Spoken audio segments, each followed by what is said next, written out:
কেউ যদি জবান থেকে বলে আল্লাহু আকবার, আল্লাহু রাব্বুল আলামিন এমন একটি নিয়ামত, এমন একটি বরকত দান করে দেন। আল্লাহ ডেকে বলেন আল্লাহু আকবার, এখানে ৬টি অক্ষর আছে, একটি করে অক্ষরে আল্লাহ 10টা করে নেকি দেন। আর জীবনে কেউ জানে না, জানেন আমার আল্লাহ, কেউ দেখে নাই, দেখছেন আমার আল্লাহ। এই জন্য আল্লাহ ডেকে বললেন জীবনের যত গুনাহ করেছো, একবার আল্লাহু আকবার বলবার কারণে কিংবা কোরআনুল কারীমে একটি অক্ষর তেলাওয়াত করবার কারণে, একটি আলিফ মাদ্রাসা আব্দুল্লাহ ইবনে আব্বাস, এই মাদ্রাসায় শিক্ষা দেওয়া হয়।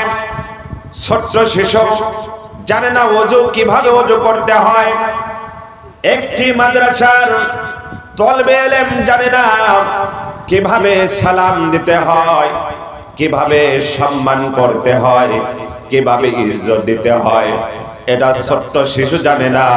কিন্তু মাদ্রাসায় আসলে বসার আদব কয় প্রকার এগুলো শেখানো হয়। ছোট্ট শিশু বাড়িতে গিয়ে দেখে মা, বাবা, ভাই বসেছে, তারা বলে বাবা এভাবে বসার আদব নয়, বসার আদব এভাবে, খাবার আদব এভাবে, এভাবে সুন্দর করে শিক্ষা দেয়। আর ওই ছোট্ট শিশু মাদ্রাসায় অনেক বাবা আছে, অনেক মা আছে, বয়স হয়ে গিয়েছে, মা লজ্জার নাই, শরমের নাই, কিন্তু এই ছোট্ট শিশু মাকে বলে মা আপনি কি খাবার দেওয়া জানেন? ছোট্ট শিশুকে শিক্ষা দেওয়া হয়, মাদ্রাসার শিক্ষক মহোদয় শিক্ষা দেয়, সুন্দর করে বলে খাবার দেওয়াটা কিভাবে বলতে হবে, সুন্দর করে। ছোট্ট শিশু মুখে তখনও ভালো দাঁত ওঠেনি, আর ছোট্ট ছোট্ট নরম সুরে বলছেন বিসমিল্লাহি আলা বারাকাতিল্লাহ। এভাবে খাবার দোয়াগুলো সুন্দর করে পড়ে, কারণ এটা কেউ জানে না। শিক্ষা দেয় মাদ্রাসায় আব্দুল্লাহ ইবনে আব্বাস রাদিয়াল্লাহু তাআলা আনহু মাদ্রাসা সহ বিভিন্ন মাদ্রাসাগুলোতে আবার শিক্ষা দেয়। ওই শিষ্যটা যখন বাড়িতে যাবে তখন কোন পাশ দিয়ে যাবে, রাস্তায় যদি কারোর সঙ্গে দেখা হয় নবীজির ওই হাদিসটি মনে করে দেয়। قال رسول الله صلى الله عليه وسلم السلام قبل الكلام, আগে সালাম তারপরে কথাবার্তা, এটা নবীজি শিক্ষা দিয়েছে। নবীজি ছোট্ট ছেলেদেরকেও সালাম দিতেন, শিশুদেরকেও সালাম দিতেন, উদ্বুদ্ধ করতেন। তিনারা ছোটদেরকে সালাম দিতেন আসসালামু আলাইকুম ওয়া রাহমাতুল্লাহ। তারা যখন জানতেন না, তারা যখন বলতে পারতেন না, তখন সুন্দর করে আবার তাকে শিখিয়ে দিতেন ওয়া আলাইকুমুস সালাম ওয়া রাহমাতুল্লাহি ওয়া বারাকাতুহু। আগে সালাম দিলে প্রিয় ভাইয়েরা 90 নেকি পাওয়া যায়, মা বোনগণ 90 নেকি পাওয়া যায়। সালাম দিলে সম্মান বাড়ে, সালাম দিলে হিংসা মনোবিত্ত দূর হয়ে যায়, সালাম দিলে তার সম্পর্কটা ভালো সম্পর্ক সৃষ্টি হয়, মুহাব্বত সৃষ্টি হয়। এই জন্য সালামের সঙ্গে সম্পর্ক রাখতে হয়। ছোট্ট শিশু যখন রাস্তায় যায় তখন সুন্দর করে সালাম দেয় আসসালামু আলাইকুম ওয়া রাহমাতুল্লাহ। আর ওই শিশুটাকে, ওই ছোট্ট মাদ্রাসার তলবে ইলমকে তখন জড়ায়ে ধরে কাছে নিয়ে বুকে নিয়ে দুগালে দুইটা চুমো দিয়ে বলে বাবা এই শিক্ষায় শিক্ষিত হয়েছো, নিশ্চয়ই তুমি কোনো মাদ্রাসায় পড়ো। তখন এই মাদ্রাসার শিক্ষকদের তখন নাম বাড়ে, সুনাম বাড়ে, এবং ওই পিতামাতার সম্মান ইজ্জত বেড়ে যায়। নবীজি বললেন লাইসা মিন্না মান লাম ইয়ারহাম সগীরানা ওয়া লাম ইউক্কির কাবীরানা ওয়া ইয়া'মুরু বিল মা'রুফি ওয়া ইয়ানহাউনা আনিল মুনকার, রাওয়াহু তিরমিজি। নবীজি তিরমিজি হাদিসে বর্ণনা করে সম্মানী ব্যক্তিকে সম্মান করো, স্নেহের মানুষকে স্নেহ করো। আর যারা সম্মানী ব্যক্তিকে সম্মান করলো, স্নেহের মানুষকে স্নেহ করলো, তারা নবীজির দলভুক্ত অন্তর্ভুক্ত হয়ে গেল। জোরে বলুন সুবহানাল্লাহ। আল্লাহ নিয়ামত দিলেন, নবীজি শৈশবকালেই মা হারিয়েছিল, বাবাকে নবীজি দেখে নাই। আমরা কিন্তু মা পেয়েছি, বাবা পেয়েছি। যাদের মা জমিনে বেঁচে আছে, আল্লাহ বললেন আল জান্নাতু তাহতা আকদামিল উম্মাহাতি। নবীজি জবান দিয়ে বললেন আল জান্নাতু তাহতা আকদামিল উম্মাহাতি, মার পায়ের নিচে জান্নাত। আর ওই জান্নাত খুঁজতে গেলে কিভাবে খুঁজবা, এখানেই সুন্দর করে বর্ণনা করেছেন নবীজি। আল্লাহ শিখিয়ে দিলেন নবীজি, সকলের মাঝে বলে দেন। সাহাবারা সুন্দর করে বসে গিয়েছেন। নবীজির চেহারা মোবারক এত সুন্দর ছিল, নবীজির কথাগুলো তারা মনোযোগ দিয়ে শুনতেন, আমল করতেন। নবীজির আলোচনা শুনে চোখে দর দর করে তাদের চোখ বেয়ে বেয়ে পানি পড়তে। নবীজি বলতেন, সাহাবারা তোমরা কেন আমার দিকে তাকিয়ে তাকিয়ে এমনি করে চোখের পানি ছেড়ে দাও? এমন সময় নবীজি সাহাবারা বলছে, নবী গো, পৃথিবীতে কত মানুষ দেখলাম, কত মানুষের সংস্পর্শে আসলাম, কিন্তু নবীজি আপনার মুখের দিকে তাকালে, এমন বরকতময় চেহারার দিকে তাকালে, নূরের আলোর দিকে তাকালে, কিংবা এত বরকতময় চেহারার দিকে তাকালে কেমন যেন এত মায়া লাগে, কারণ কি জানি না। আল্লাহ নবী বলেন, সাহাবারা তোমাদের কি আমার প্রতি এত মায়া? নবীজি ওই হাদিসটি বর্ণনা করলেন, মান আহাব্বা সুন্নতি ফাকাদ আহাব্বানি ওয়া মান আহাব্বানি কানা মাই ফিল জান্নাহ।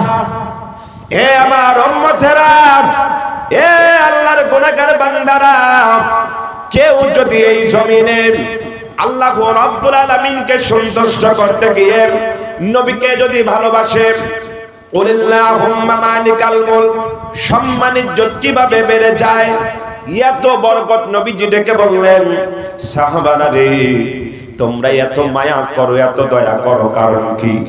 নবীজি ডেকে বললেন, সাহাবারা তোমাদের যখন দিকে তাকাই তখন আমারও খুব ভালো লেগে যায়। আল্লাহ নবীকে বললেন, নবীজি আপনাকে তো চিরজীবন পাবো না, আপনি তো চলে যাবেন। কুল্লু নাফসিন যায়িকাতুল মাউত, মউতের স্বাদ প্রত্যেকের গ্রহণ করতেই হবে। নবীজি আপনাকে তো কেউ পাবে না, শেষ সময় পাবে না, কিন্তু নবীজি আপনার দিকে তাকাইলে যেমন গুনাহ মাফ হয়ে যায়। কিন্তু তার পূর্বে আপনার সঙ্গে একটু কথা বলবো। আমি একটা জিনিস জানতে চাই। সাহাবাদের মধ্যে বললেন, নবীজি একটা জিনিস জানতে চাই, খেদমত করব কার, সম্মান করব কাকে? আল্লাহ নবীজি ডেকে বললেন, সাহাবারা তুমি কি করো? তোমার মার খেদমত করো, তোমার মাকে বেশি সম্মান করো। নবীজি সাহাবারা আবার ডেকে বললেন, ইয়া রাসূলুল্লাহ তারপরে সম্মান ইজ্জত করব এবং খেদমত করব কার? নবীজি আবারও ডেকে বললেন, তোমার মার। এরপরে আবার ডেকে বললেন, নবীজি কার খেদমত করব, কাকে বেশি সম্মান করব? নবীজি ডেকে বললেন আবারও, তিনি বলেছেন তিনবার মার কথা বলেছেন। তৃতীয়বার শেষ হওয়ার পরে চতুর্থবার ডেকে বললেন, সাহাবারা তোমার বাবা। এমন সময় নবীজি ডেকে বললেন, সাহাবী তাহলে শুনে নাও।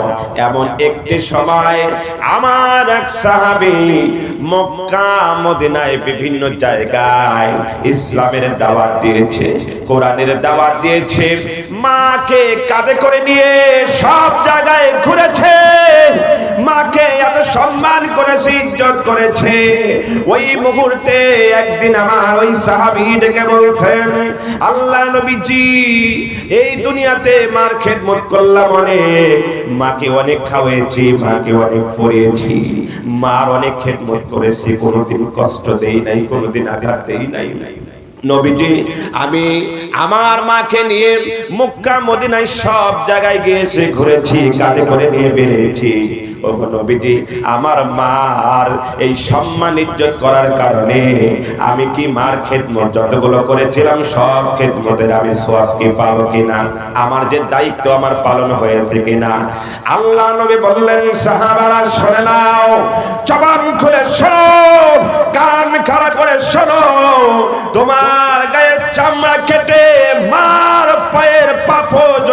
বানিয়ে দাও। ওয়াল্লাহি আল্লাহর কসম করে বলি, ওই জনম দুঃখিনী মার এক ফোঁটা দুধের ঋণ শোধ হবে না, হবে না, হবে না। এর নাম হলো মা, মা, মা, মা। এর নাম হলো মা। জোরে বলেন আল্লাহু আকবার। এই সম্মান ইজ্জত দিলেন আল্লাহ, ভালোবাসছেন আল্লাহ। নবীজি মাকেও ভালোবাসছেন। নবীজি জনম দুঃখিনী মা চলে যাওয়ার পরে প্রিয় ভাই, প্রিয় বোনেরা, যারা পর্দার মধ্যে মা বোনরা আলোচনা শুনতেছেন, মনোযোগ দিয়া কথাগুলো শোনেন। নবীজি দেখলেন মা হালিমাতুস সাদিয়াকে কিন্তু সম্মান করতেন, কত ইজ্জত করতেন, কত ভালোবাসতেন। আজকে আমরা অনেকেই মাকে ভালোবাসি না। মা যখন বয়স হয়ে যায়, বুড়া হয়ে যায়, মার সম্মান ইজ্জত করি না, মাকে ভালোবাসি না, মোহাব্বত করি না, কিভাবে সম্মান করতে হয়। কিন্তু আমার মার সামনে দিয়ে, আমার বাবার সামনে দিয়ে, আমার স্ত্রীর সামনে গিয়ে আমরা মিষ্টির ফুটলাগুলো দিয়ে কিংবা সেখান থেকে বাজার থেকে ফলমূল যতগুলো নিয়ে আসি আমার স্ত্রীর হাতে দেই।